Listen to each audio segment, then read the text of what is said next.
स्वागत है आपका भजन माला में। आपके लिए एक ही जगह जहां आपको मिलेंगे सभी प्रकार के भारतीय भक्ति संगीत और भजन। तो अगर आप अपने आध्यात्मिक सफर को संगीत के माध्यम से ऊंचाइयों तक पहुंचाना चाहते हैं, तो हमारे चैनल को सब्सक्राइब करें और भजन माला समुदाय में शामिल हो जाएं। मेरे कहने का मतलब केवल इतना ही है कि बाप बेटी का रिश्ता बड़ा अद्भुत है। लोग समाज में कहते हैं ना कि बेटी गरीब पात्र है। लोग कहते हैं ना दिकरी बेटी पुत्री गरीब है। बेटी और गाय को लोग गरीब कहते हैं, लेकिन यदि मैं अपना निज मत कहूं तो ये कहूंगा कि बेटी गरीब नहीं, जितना बेटी का बाप गरीब होता है। बाप जितना गरीब इतनी बेटी गरीब। क्योंकि एक बार बेटी को किसी के हाथ में सौंप देने के बाद बाप कितना ही प्रतिष्ठित क्यों न हो, लेकिन गरीब बनकर सामने पक्ष के सामने उसको करबद्ध होना पड़ता है। बेटी के लिए बेटी के काम कितने दृष्टांत दें। मैं तो केवल इतना ही कहूंगा, बेटी की विदाई बड़ी कठिन होती है, हर बाप को नाती। और बेटी भी जब पति के गृह जाती है तो उसको सबसे ज्यादा चिंता पिता की होती है। घर में छोटा भाई होगा ना, तो वो बहन अपने भाई को सीने से लगाकर रोती रोती कहेगी, भैया अब तक तो मैं यहाँ थी इसलिए तुम बापूजी को परेशान करता था तो चलता, लेकिन अब पिता को परेशान मत कर। भाई पिताजी वृद्ध है, उसकी सेवा करना, उसका ख्याल करना। पार्वती पति के साथ कैलाश पहुंचती है। हिमालय के घर आए मेहमानों को विदा दे दी गई। शांत हो गया हिमाचल प्रदेश। और यहाँ बाबा जी कहते हैं, कैलाश पर आकर सब देवता प्रणाम करके विदा लेते हैं। दिन बीतने लगे, बाबा जी ने लिख दिया, शिव और पार्वती का विहार शुरू हुआ। मानसकार कहते हैं, करही विविध विधि भोग विलासा,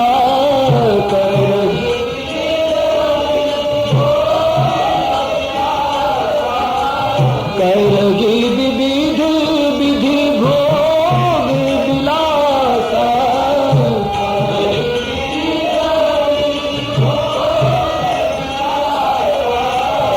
गगन समेत बसहि कैलासा,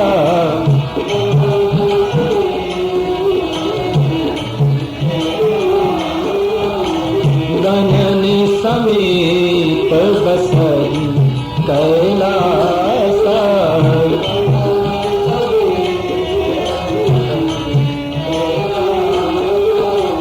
तब जन्मे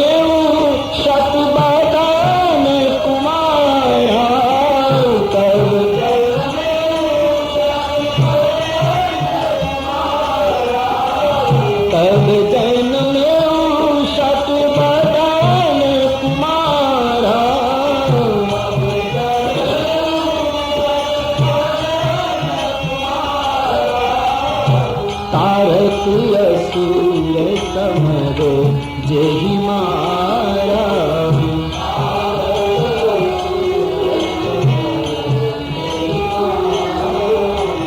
तारक असुर समरो जेहि मारा,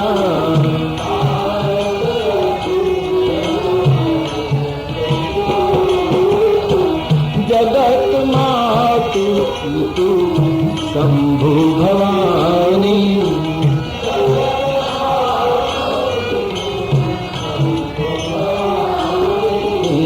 जगत मातु पितु शंभु भवानी।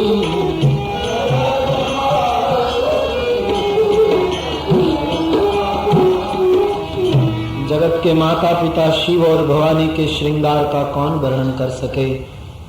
पवित्र विहार चल रहा है। कुछ काल बीत गया और पार्वती ने पुत्र को जन्म दिया। तब जन्म्यो शत बदन कुमारा, कार्तिक का जन्म हुआ, जिस कार्तिक स्वामी ने तारकासुर को मार दिया। श्रद्धा और विश्वास का लग्न हो जाए, शादी हो जाए, उसके बाद जो पैदा होता है उसका नाम बाबा जी कहते हैं पुरुषार्थ है। और श्रद्धा विश्वास से पैदा होने वाला पुरुषार्थ ही संसार के संशय को और संसार की झूठी धारणाओं को मार सकता है, दूसरे का काम नहीं। तो जगजान षडमुख जन्म कर्म प्रताप पुरुषार्थ महा तेहि है तुम्हें ऋषिकेतु सुत कर चरित संक्षेप ही कहा। बाबा जी कहते हैं कार्तिक स्वामी का ख्याल सबको आ जाए, इसलिए मैंने संक्षेप में एक चरित्र कहा। कारकासुर को मार दिया कार्तिक स्वामी ने, और यहाँ बाबा जी शिव चरित्र को विराम देते हैं। संसार में आप देखना कि जिस कुटुंब कोई भी कुटुंब में देखना, जहां पिता पूजा गया तो पुत्र नहीं पूजा गया, कहीं पुत्र पूजा गया तो वहां बाप नहीं पूजा गया। अक्सर आप पाओगे जमा भगवान श्री कृष्ण पूजे गए, उसके पुत्रों की पूजा कहीं दिखाई नहीं देती। राम पूजे गए, लवकुश के मंदिर दिखाई नहीं देते। या तो कहीं पुत्र पूजे गए तो पिता नहीं पूजे गए, लेकिन ये कुल भारत को मिला, विश्व को शिव कुल, जहां बाप भी पूजा गया और बेटा भी पूजा गया। पिता की पूजा होती है, गणपति की पूजा होती है, पूरा दक्षिण हिंदुस्तान कार्तिकेय की पूजा करता है, पत्नी भी पूजी गई भवानी। और शिव परिवार ही ऐसा है जहां सबकी पूजा होती है, नंदी की पूजा होती है, सबकी पूजा होती है, नाग पूजा होती है, सबकी पूजा होती है, एक परिवार ही ऐसा है। तो बाबा जी कहते हैं चरित सिंधु गिरिजा रमन वेदन पावहि पार, बरने तुलसीदास तिनि अति मति मंद। भगवान शिव जी का चरित्र समुद्र जैसा, वेद भी उसका पार नहीं पा सकता। बाबा जी कहे मैं कैसे वर्णन करूं, अपने आप को तुलसीदास जी मतिमंद बताते हैं, अति मति मंद गवान। शिव चरित्र अपार जय कौन पार पाए। गंधर्वराज पुष्पदंताचार्य ने पुकारा, महिम न पारंते परम विदुषे यज्ञ सदृशे श्रुतिर्ब्रह्मादीना अपि तदवसन्ना तथा वाक्य सर्व समिति परिणाम ममाप्येषस्तु हरनिरपवा परि अतीत पंथानां तव च महिमा मनसरो प्रकट्याय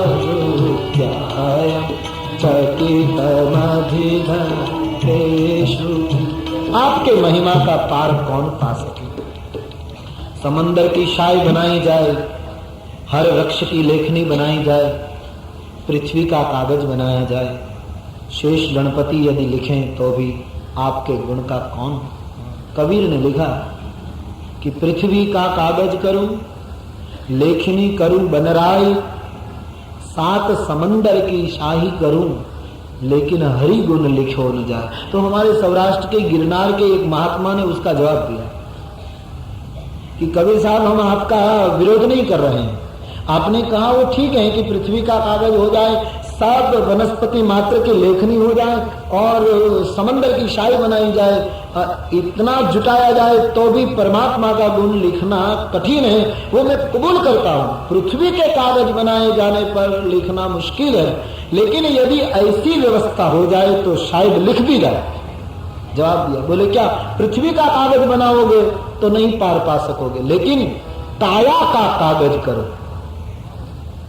देह को एक अध्याय बना दो, शरीर को एक भागवत का स्कंद बना दो, इस काया को ही रामायण का एक कांड बना दिया जाए। यदि काया का कागज करूं, लेखनी करूं, जिभराय अपनी जीभ को लेखनी बनाओ, मन को मारकर शाही करूं तो हरि गुण आप लिखा है अपने आप। मन को मारकर, मन को मिटाकर उसकी काली शाही बनाई जाए, क्योंकि मन ही तो काला है। उसकी यदि शाही बनाई जाए तो हरिगुण अपने आप लिख जाते हैं। बाकी तो पृथ्वी का कागज करो, लेखनी करो बनराय, 7 समंदर शाही करो, हरिगुण लिखो न जाए। हरिगुण लिखना कठिन है। भरद्वाज जी के सामने शिव चरित्र का उपसंहार करते हुए याज्ञवल्क्य जी ने देखा और कहा कि महाराज आपने मुझे पूछा था राम कथा सुनाइए, लेकिन राम कथा के बदले मैंने आपको शिव चरित्र सुना दिया। तो भरद्वाज जी आपको ऐसा तो नहीं लगा ना कि वक्ता ने विषयांतर कर दिया? लेकिन मैंने जानबूझकर राम कथा कहने से पहले आपको शिव कथा सुनाई। क्यों?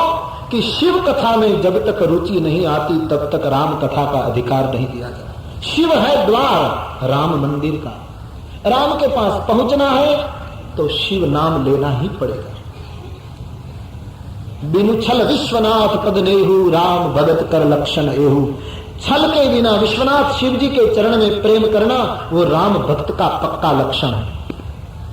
ये तो आजकल लोग जड़ता के मारे मारामारी कर रहे हैं कि राम कृष्ण को मानने वाला शिव से नफरत करता है, शिव को मानने वाला राम कृष्ण से दूर भागता है। क्या धर्म है लोगों का?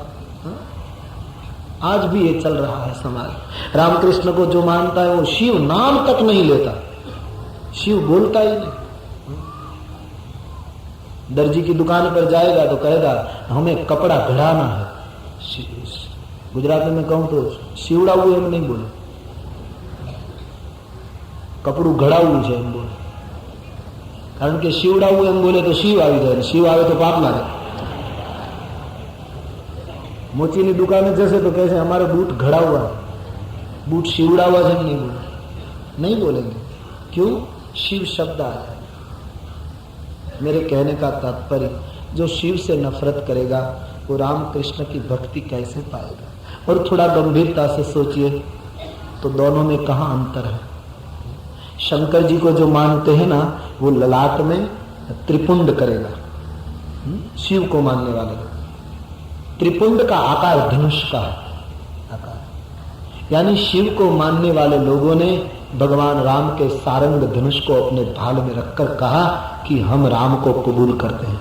और राम को मानने वाले जो तिलक करते हैं, 2 सफेद रेखाएं और बीच में लाल श्री, वो 3 रेखाएं भाल में आप देखोगे तो वो त्रिशूल का प्रतीक है। यानी राम को मानने वाला कहता है कि शंकर का त्रिशूल हम अपने भाल में रखते हैं ताकि हम शंकर का स्वीकार करते हैं।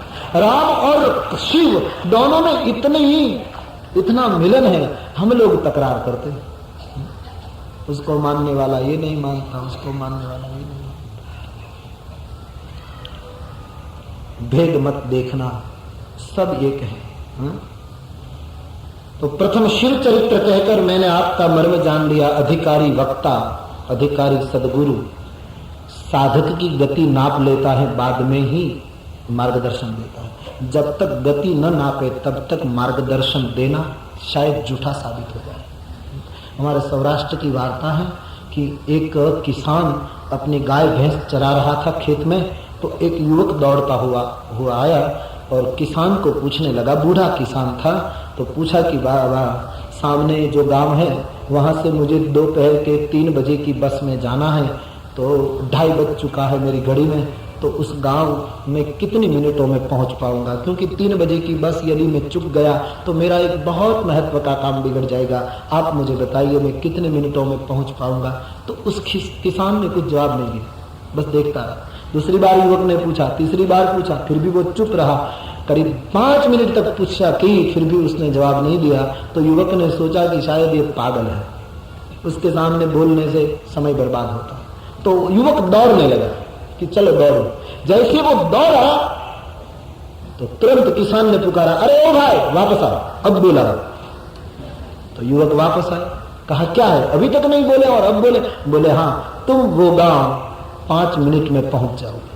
बोले इतना ही कहना था तो 5 मिनट पहले क्यों नहीं कहते? बोले तुम दौड़ोगे या धीरे से चलोगे, गति देखने के बिना मैं कैसे निर्णय करूं कि कैसे तुम पहुंच पाओ? जब आपकी गति मैंने देख ली तब मैं यकीन कर पाया कि आप इतने मिनटों में गांव पहुंच जाओ। वैसे अधिकारी वक्ता, अधिकारी सदगुरु शिष्य को, साधक को, श्रोता को ठीक से गति देख लेता है, बाद में राम कथा का गांव बताता है, बाद में ही निर्णय। इसलिए प्रथम कहा मैं शिवचरित बूझा मर्म तुम्हार, सुचि सेवक तुम राम के रहित समस्त विकार।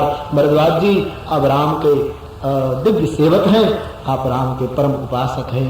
भरद्वाज जी की आंख में आंसू, कहे बाबा और बात छोड़िए, बस कथा आगे सुनाते जाइए, सुनाते। इतने भाव में भरद्वाज जी डूबे हैं और अब कथा, राम कथा के प्रति मुड़ी जा रही है। आइए शिव चरित्र के उपसंहार के समय और राम कथा में प्रवेश करने से पूर्व कुछ क्षणों के लिए हरि नाम संकीर्तन करें। हरि बोल, हरि बोल, हरि बोल, हरि बोल, हरि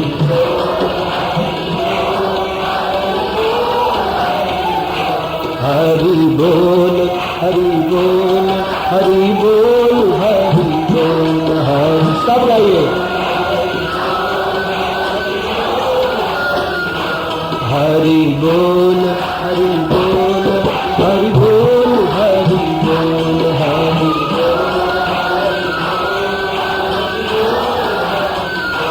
हरि बोल, हरि बोल, हरि बोल, हरि बोल।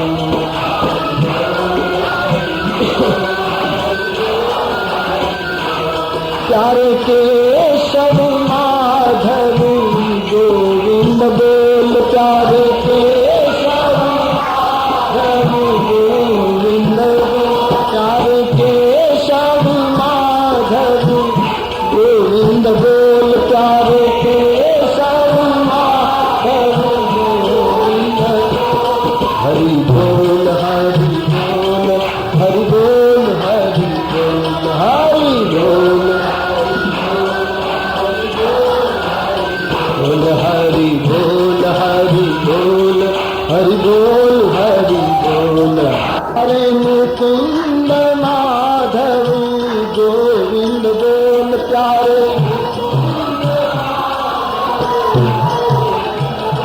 प्यारे मुकुंद माधव गोविंद बोल, प्यारे हरि बोल, हरि बोल, हरि बोल, हरि बोल,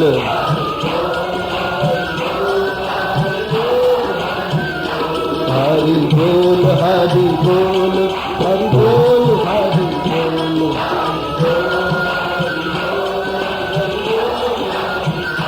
हरि बोल, हरि बोल, हरि बोल, हरि बोल।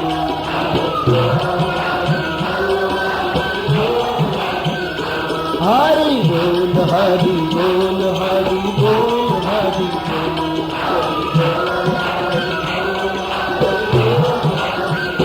राधे बोल, राधे बोल, राधे बोल, राधे बोल,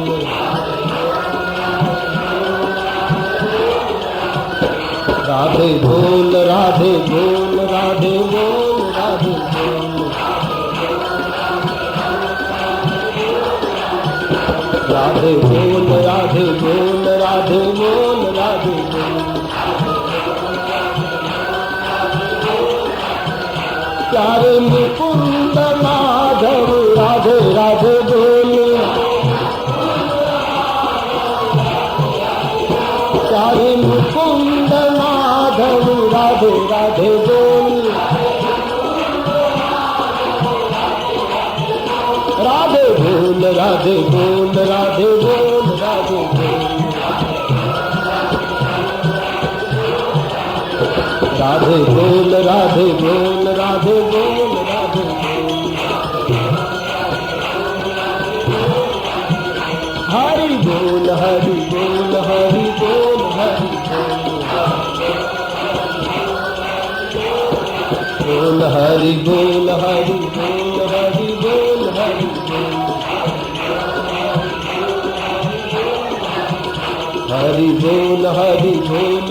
बोल, हरि बोल,